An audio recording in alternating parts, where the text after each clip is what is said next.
If you're a heat and air conditioning technician or even a salesperson, what are the 10 most common reasons that salespeople don't want to work with a buyer, don't want to give them a proposal, or don't want to follow up? This is a fantastic question.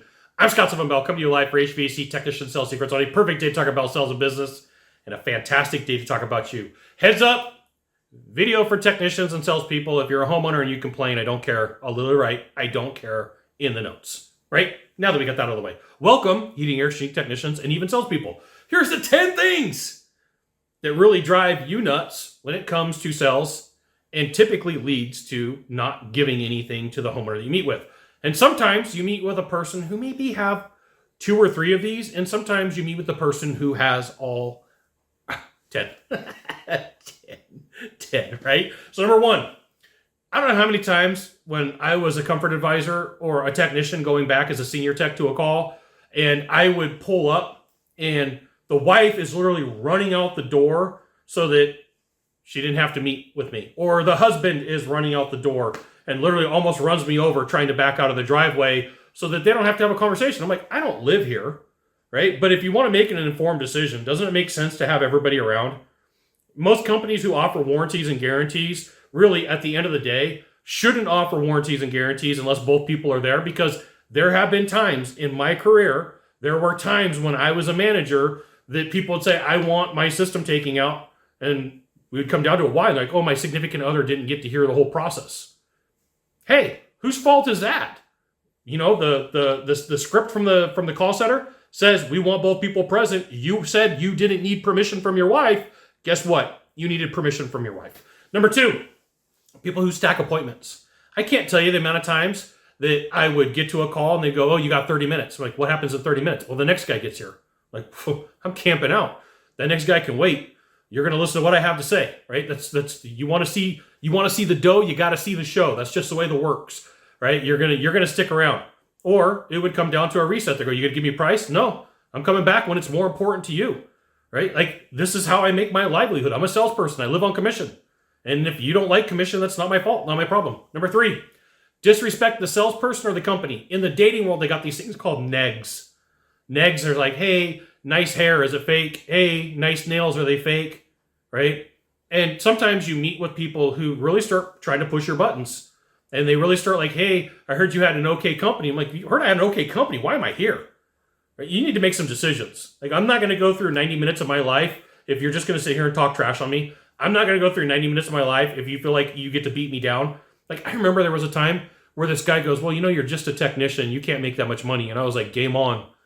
Game on. And it was June, and I was crushing it that year, and I was way over 6 figures.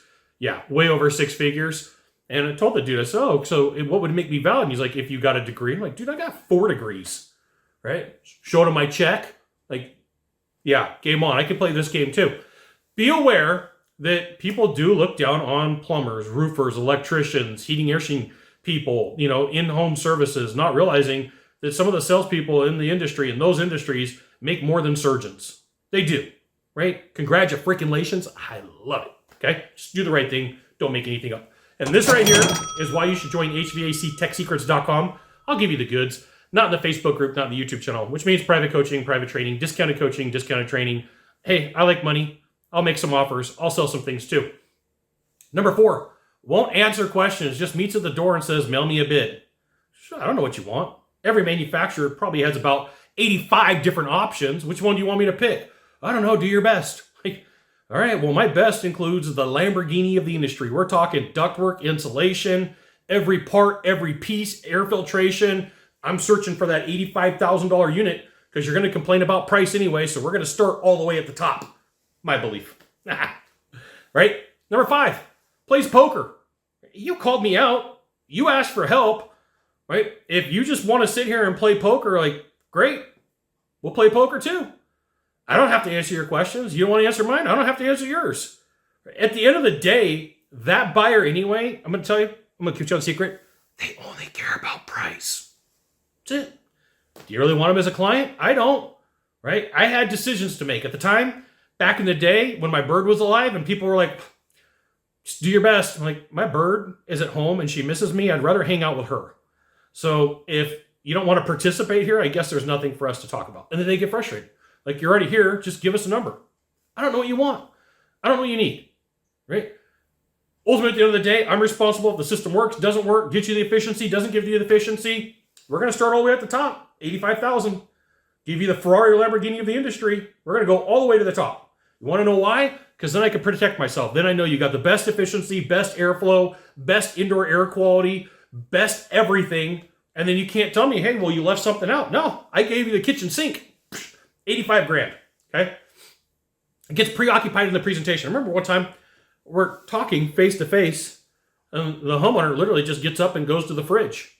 Like, in the middle of the conversation, just gets up, goes to the fridge. Well, oh, what's in the fridge? And the guy says, what? I said, what's in the fridge? And he says, food. And I go, well, what are we eating? What do you mean? I'm like, why?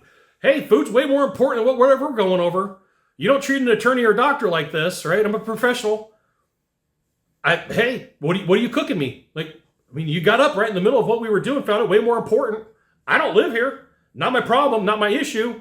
What are we doing here? It happens. Could be that they answer a phone call. Oh, hold on a second. Yeah, what's up, Becky? Oh, yeah, I stubbed my toe too. Yep. Great. Right? I can jump on my phone too. I'll book tickets to Hawaii. I'll play that game. No big deal. Right? I'll call a friend. Hey, what's up? What are you doing this weekend? Then I'll make them wait. Number 7. Constantly interrupts the presentation. There are people out there that are professionally taught that you just keep interrupting salespeople and consultants, and that's their job, and they do it to irritate you so that you get frustrated, so that you get angry. Now you know the game plan. Doesn't work on me, right? I've sat down with billionaires and fractional billionaires. I have walked on hot coals, soon to be swim with sharks. What do I care? What do I care, right? You don't want my help? Guess what?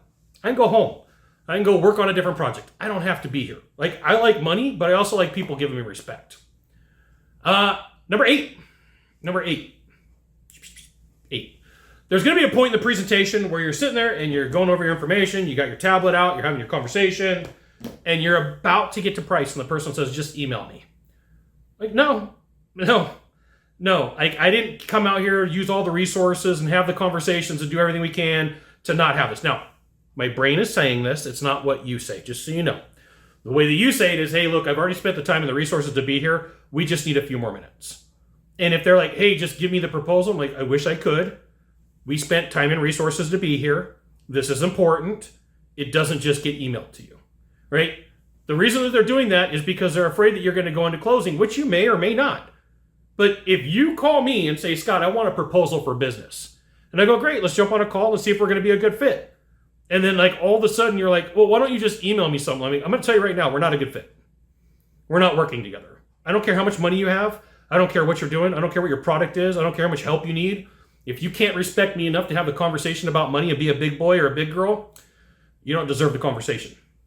Number 9, they book like 10 appointments and you get to the end and they're like, can't you just get to the price? We've had 10 appointments. So, let me get this straight. You sat through 9 appointments that you booked, and now you're asking me to not do my job because you're tired and you're bored. I didn't book all those appointments, right? I got to go over a base amount of information. I've got to ask a base amount of questions, and you're upset because now you booked all of those appointments. Who did that? That was you. That wasn't me. Now, once again, what I'm thinking, what I'm saying is completely different. Hey, look, here's the thing. Companies spent time, energy, and resources to get me here. I don't hardly ever use the word fair in life, but it's only fair that you give me the same opportunity that you gave 9 other people. Don't say it that way, right? Don't say it that way. And then number 10. The 10th rude thing that people will not do is follow up and just tell you, hey, I decided to go other directions. I can think of a time where for 6 months, I followed up with a dude, and he was like, haven't made a decision. Talked to the wife, and she was like, Scott, we didn't have the heart to tell you. We went with somebody else 6 months ago. Right? 6 months ago. So, like, look, somebody professionally came out to the house to have a conversation, and you don't want to have an ability to say, here's the direction that we're going to go, right? There's probably like 30 other things that I could add, but I wanted to give you the 10 most common things that you get that frustrate you as a salesperson. You got 1 of 3 things to do from here. Just 1 of 3. Find the subscribe button, click on it, and every time I send a video, you get an update. 2, hit follow. 3, you know what you got to do. Share this video with a friend. And if you want, go ahead in the messages, leave the one that like I didn't add, the one that gets you, the one that you're like, hey, I wish this wouldn't happen to me. Because I gave you a list of 10. I did. I gave you a list of 10. But there might be a couple more that are super importante that you would love to see too. Just let you know, I appreciate you. We'll see you soon. Thanks for watching.